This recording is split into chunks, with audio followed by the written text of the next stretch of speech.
السلام عليكم ورحمة الله وبركاته. صلاة والسلام على سيدنا محمد وعلى آله وصحبه أجمعين. سيداتي آنساتي سادتي، كل عام وانتم بخير ورمضان كريم وعيدكم مبارك يا رب إن شاء الله. قبل ما أدخل في حلقة التويوتا الهايبريد الكامري، حابب أوضح كم نقطة، لأنه كنت بشوف استفسارات من ناس كثير، أسئلة كثير، في لبس بسيط في الموضوع، في ناس ما يفهم الموضوع كثير. عفوا. ودوري هنا الله يسلمكم انه بنديكم تقرير كامل متكامل، نشرح اللبس، نوضح الامور عشان يصير الكل على بينه، لما يحب يشتري السياره يصير عارف هو بيستثمر فلوسه فين. النقطه الاولى، السياره هذه هايبريد. كلمه هايبريد يعني تعني هجينه. كلمه هجينه طبعا في البعض يقول لي كم تمشيك البطاريه. في انواع في البطاريات، في نوع اللي هو الهجين، محرك كهرباء او ديزل مع بطاريه، محرك بنزين او ديزل مع بطاريه كهرباء ومولد الكهرباء حقها، اللي هي زي تويوتا البريوس وتويوتا الكامري. في عندنا نوع ثاني اسمه بلاج ان زي تسلا، لازم تشبكها في كبس كهرباء وتقعد تشحن كهرباء، فهذه البلاج ان خلاص هي شغاله على الكهرباء، واذا انتهت الكهرباء وما عندك محطه كهرباء ثانيه، هنا مدى ومجال البطاريه فين يوصلك. طيب، في نوع اللي هو زي مثلا الفسكر كارما، كان تانك بنزين وكمان كهرباء بطاريه، عشان المحرك البنزين بيشغل الموتور الكهرباء، مولد الكهرباء، او تتشحن بطاريات كهرباء، فده نوع ثالث. الان هنا البريوس ولا الكامري، هل هو من العدل؟ طبعا السيارات اللي في البلد اللي بالشكل ده 3 سيارات اللي هي هايبريد. عندنا بي ام دبليو اي 8 ورائعه، 46 كيلو في اللتر، بس خلينا نتكلم بمنطق وبعقل، 650 ل 750 ألف ريال، فنطلع برا الحسبة. خلينا نتكلم على سيارات الشعب، السيارة الاقتصادية الكل يستفيد منها. من 85 ألف ل 122 ألف حتدخل بين البريوس والكامري بكامل مختلف أنواعها. الفرق توقعته أغلى من 4000 ريال، بس فعلا هم 3 سيارات الموجودة عند تويوتا، الكامري الهجينة، يدوب فرق 4000 ريال. صدق أنا توقعته أكثر شوي، حطلع 8000، فلقيت إنه 4000 معقولة. الآن هذا الفرق بين البطارية بلاج ان والهجينة، او النوع الثالث زي في الفسكر اللي بيستخدم الاثنين. طبعا عشان تكون المقارنة عادلة، لازم نقارن بين هجين وهجين، بس للاسف ما في سيارات ثانية هجينة في المملكة. الشطارة من الوكيل عبد اللطيف جميل من شركة تويوتا، انهم ركزوا في الكامري الجديدة، حطوها 8 سرعات واعطوا الهايبريد كمان غير البريوس اللي موجودة من اول. فإذا قارناها بباقي المنافسين، أنا بقول لكم المقارنة يمكن غير عادلة، بس إحنا من باب الاستدلال ناخذ أفضل إن كان في المازدا، السوناتا، الأوبتيما، الألتيما، الماليبو، الفيوجن، سموا أي سيارة مثل تبغوا تسموها، موجودة في السوق. فمهما كانت ممتازة ما حتطلع زي الهايبريد، لأنه الهايبريد مهما كانت متفوقة حيطلع الهايبريد إلا ما في خطوة أفضل أو خطوتين 3 خطوات أفضل. وهنا جينا نرجع تاني مرة أقول كلمة الحق، شطارة الوكيل وشطارة المصنع في شركة تويوتا أثبتت يعني أنهم تفوقوا وسبقوا غيرهم، ألين تيجي المنافسين الثانيين من الكوري والأمريكي والغيره، وقتها نقارن هايبريد بهايبريد، بس حاليا ده اللي موجود. طيب، كده اعتقد وضحت كل الامور. الرحله كانت من جده للمدينه المنوره حوالي 390 و 400 كيلو. كنا ماشيين على سرعه 140 اللي هي سرعه قانونيه، قبل ما حد يدرعم ويقول لي مخالف القانون، لا، السرعه القانونيه جديده 140 كيلو، فكنت ماشي على 140. السياره كانت تشحن نفسها، دوبنا استلمناها جديده، فما لحقت انه امشي على البطاريه الكهرباء، لكن وجدت انه بطاريه الكهرباء اذا انت رجلك خفيفه بتقوم بشيء يعني رجلك زي ما اقول زي الريش على دعاسه بنزين، من 0 الى 60 كيلو السياره ماشيه كهرباء بالكامل. بعد 60 كيلو او اذا دعست بنزين بقوه تقلب للمحرك البنزين يشتغل معك. 26 كيلو في اللتر الواحد، ممتازة متفوقة عن كل اللي في السوق الآن، إذا استثنينا البي ام، ونستثني البي ام لأن يعني المدى السعري حقها مختلف تماما، نجيب 6 7 سيارات كامري. وضحت الأمور كامرة على السوق وعلى سيارات الشيء الموجود في السوق والسيارات الهجينة والأمور الثانية دي كلها. الكامري الهجينة والكامري العادية، إيش الفروقات بينهم؟ زي ما شرحت لكم ارجوكم، الكامري هي الهجينه، هي الكاميرا العاديه، تقدر ترجع الفيديو حق الكامري، شرحت لكم فيه كافه التفاصيل الممله، باستثناء هنا ايش في عندنا؟ الجير بوكس نفس المحرك هو واحد، الجير بوكس نفس الشاصيه، نفس الطول، نفس كل شيء. الجير بوكس سي في تي بدل ما هو 8 سرعات، اضافه بطاريه كهرباء بدل ما تكون في الشنطه صارت في تحت الكراسي الخلفيه عشان ما تاثر على مستوى العملانيه او الحمول اللي تحطها في السفر في شنطه السياره. واضف لذلك الله يسلمكم مع البطاريه في الموتور كهرباء او مولدها كهرباء، وفي الدماغ الذكي اللي بيشبك وبيعشق بين عمليه التزاوج بين محرك بنزين كهرباء بنزين رايح جاي بين الاثنين، ومتى يعطيك بنزين ومتى يعطيك كهرباء، زي ما حنوريكم فيديو نشرح لكم عليه كيف شغال المنطقه دي. هذا بشكل اساسي ليش بتشتري كامري هايبريد. صدق امانه على قد ما اشوف انه طبعا هي زي ما شرحنا لكم قبل كده في الفيديو حق الكامري سابقا وحق البريوس، التقنيه الجديده حقت التويوتا نيو جلوبال اركتكتشر ديزاين اللي عاملينها، وعاملين شغل جبار فيها، انها صار اعرض اوسع واوطى، تحضن الطريق اكثر، ماسكه في الطريق اكثر، اثبت. فكل هذه الامور موجودة في السيارة هنا، بس بالاختلافات اللي ذكرت لكم، و26 كيلو في اللتر الواحد. فهي حاليا مقارنة كمان مع البريوس فهي أكبر أوسع وأجمل سيارة هايبريد في السوق السعودي إلى حين إشعار آخر، لكن حاليا أعتقد هذا الوضع اللي قائم. وحنشرح لكم تفاصيل السيارة، حناخذكم في زيارة المدينة المنورة معنا على خفيف. دعينا لكم ودعينا نفسنا وللكل معنا، ويا رب كل عام وانتم بخير وعيدكم مبارك. اعذروني على المقدمة دي، بس المقدمة دي داخلة في صلب شرح السيارة بالكامل، فحتفهموا الآن السوق وليش السيارة دي متميزة عن غيرها، لأنه شفت الأسئلة كثير اللي جاية فحبيت أوضح الموضوع ده بالكامل. زي ما شرحت السيارة كم محرك، البطاريات، المولد الكهرباء، والكمبيوتر.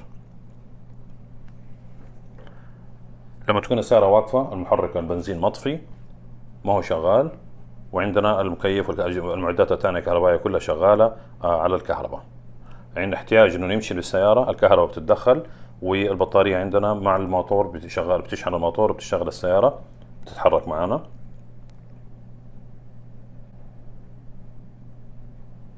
لما نحتاج للتسارع، في حالة التسارع إذا احتاجنا دعس بنزين بقوة والتسارع حيشتغل المحركين الكهرباء والبنزين سوا. طبعا شرحنا لكم المحرك البنزين متطور قديش في الحلقة حقت الكامري بالتفصيل الممل، وشرحنا قبل كده على الاتكنسون سايكل وكيف والاوتو سايكل عن في المحركات عملية فين توفير البنزين وكيف بتحصل، عملنا لكم حلقة كاملة عليها. في حالة السواقة بسرعة معتادة طبيعية هادية، في عندنا المحرك الكهرباء والجنريتر مولد الكهرباء شغال والبنزين والبطارية شغالة. فالآن بنشحن البطارية لأنه الطاقة جاية، ما في حمل ثقيل على المحرك، فالطاقة اللي جاية من المحرك بتشحن المولد الكهرباء معمول بتشحن البطارية وبتدينا. الآن في ماشيين بسرعة جدا بطيئة، بحيث انه ما احنا محتاجين محرك الكهرباء، بطارية الكهرباء ما احنا محتاجين محرك البنزين، بطارية الكهرباء بتتدخل. لكن او في حالة الفرملة بتستخدم الحرارة حق الكينيتيك باور، بنستخدم الحرارة او اللي جاية من المحرك من الفرامل وبنحولها نشحن فيها البطارية ثاني مرة. فنلخص لكم هي اذا سرعة بطيئة او ماشيين بسرعة تحت 60 كيلو فحيكون محرك الكهرباء شغال. إذا في حالة الفرملة حيتم استخدام الطاقة الحرارية الكينيتيك باور واستخدامها لشحن البطارية. في حالة التسارع الشديد محتاج للقوة حيشتغل المحركين. في حالة إنه ماشيين بسرعة معقولة فما احنا محتاجين مثلا دعس رياضي أو أنا عزم رياضي، فهنا الله يسلمكم المحرك البنزين بيشحن البطارية الكهرباء ثاني مرة. طبعا متوقع سعر البنزين حيزيد بعد 2020، فكل ما بيزيد سعر البنزين حتلاقي نفسك إنه الكامري الهايبريد هي أفضل سعر لك مقابل المبلغ اللي دفعته في التوفير. إذا همك التوفير البنزين فهذه هي أفضل سعر حاليا موجودة لك. الآن استلمنا السيارة أنا وأحمد وفي طريقنا على المدينة المنورة إن شاء الله. يا رب نكسب الزيارة وندعي لكم معنا هناك. الآن احنا في الطريق، فرق الأحصنة ضعيف، مو ذاك الفرق الكبير بين السيارة العادية وبين الهايبريد. وعندنا هنا موتور إضافي، طبعا فيه زيادة في الوزن شوية، لكن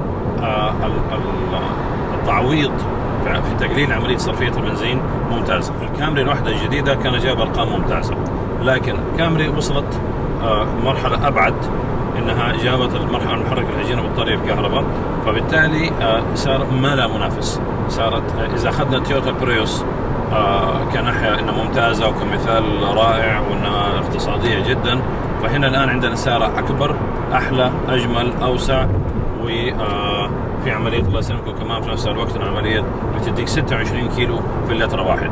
الآن أفضل رقم شفته كان حوالي 47 كيلو في اللتر واحد تقريبا كان في البي ام دبليو الاي، بس الاي طبعا ما شاء الله ب 750 الف ريال. هنا بنتكلم اغلى نوع على 122 الف ريال. فبس انا بتكلم من باب الارقام، من باب الشيء بالشيء يذكر. فهي حاليا المتفوقه والمتزعمه، واي احد بيدور على سياره 4 ابواب سيدان واسعه، في نفس الوقت يبغى السياره تكون يعني بخيله جدا في صرفيه البنزين، اقتصاديه جدا ما تصرف. فالكامري حاليا ما له منافس، الين المنافسين يجيبوا سيارات هايبرد هجينه وقتها تكون المقارنه عادله، لكن مقابل فلوسك فالاختيار هذا جدا ممتاز الان، انك انت بتاخذ السياره هذه. واذا انت مهتم بعمليه صرفيه البنزين فهذا حيكون شيء يعني جدا ممتاز.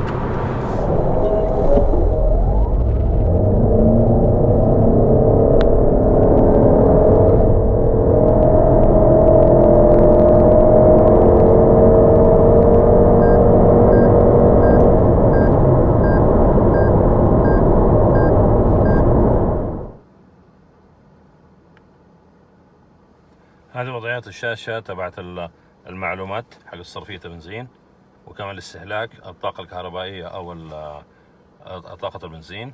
وعندنا هنا الله يسلمك احتراق البنزين. وعندنا هنا ما في طبعا ما في ار بي ام اللي هو عداد دوران المحرك. في عندنا هنا الشحن، وفي عندنا الوضعية الاقتصادية في الصرفية،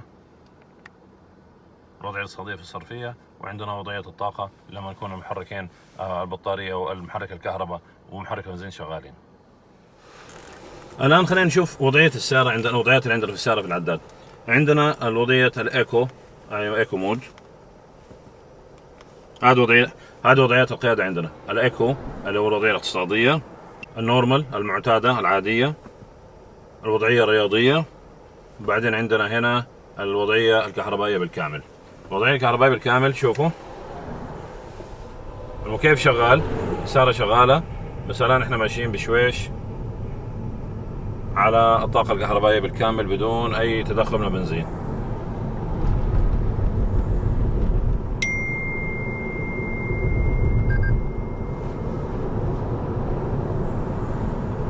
الآن على 55-60 كيلو ابتدينا صغير ايش تشبك المحرك البنزين يتدخل. نسبة الإزعاج 63.1،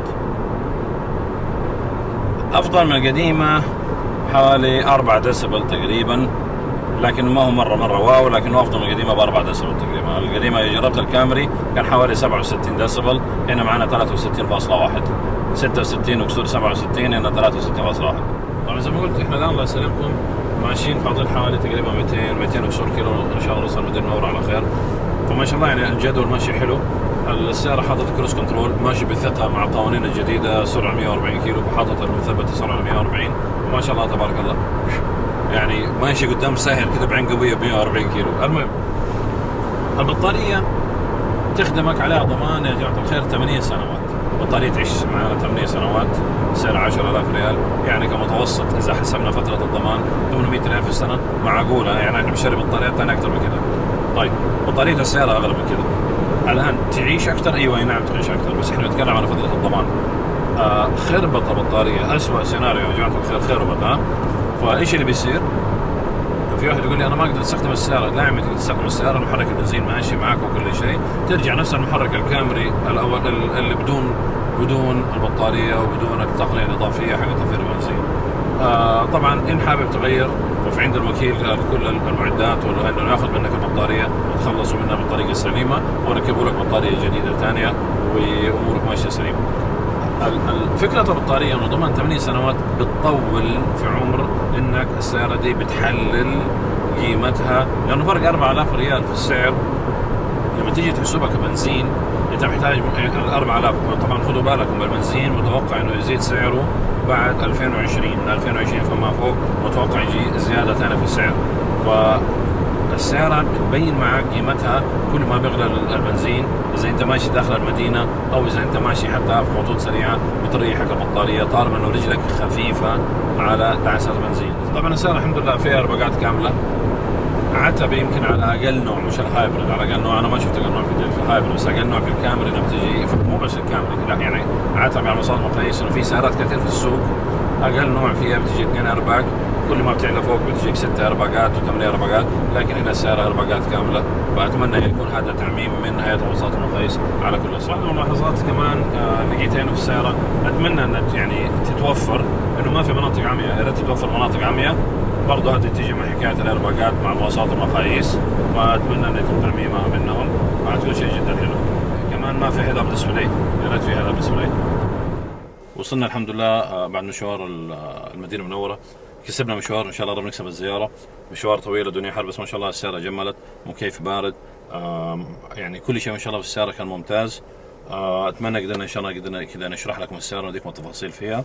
زي ما قلت أنا ما حبيت أشرح كل شيء في السيارة بتفصيل ممل، لأنه شرحته سابقا. اللهم إن حابين نركز بس على نقاط الاختلاف أو التميز في السيارة هذه. شكرا لكم، وشكرا لمتابعتكم كريمة، وكل عام وانتم بخير يا رب. شكرا.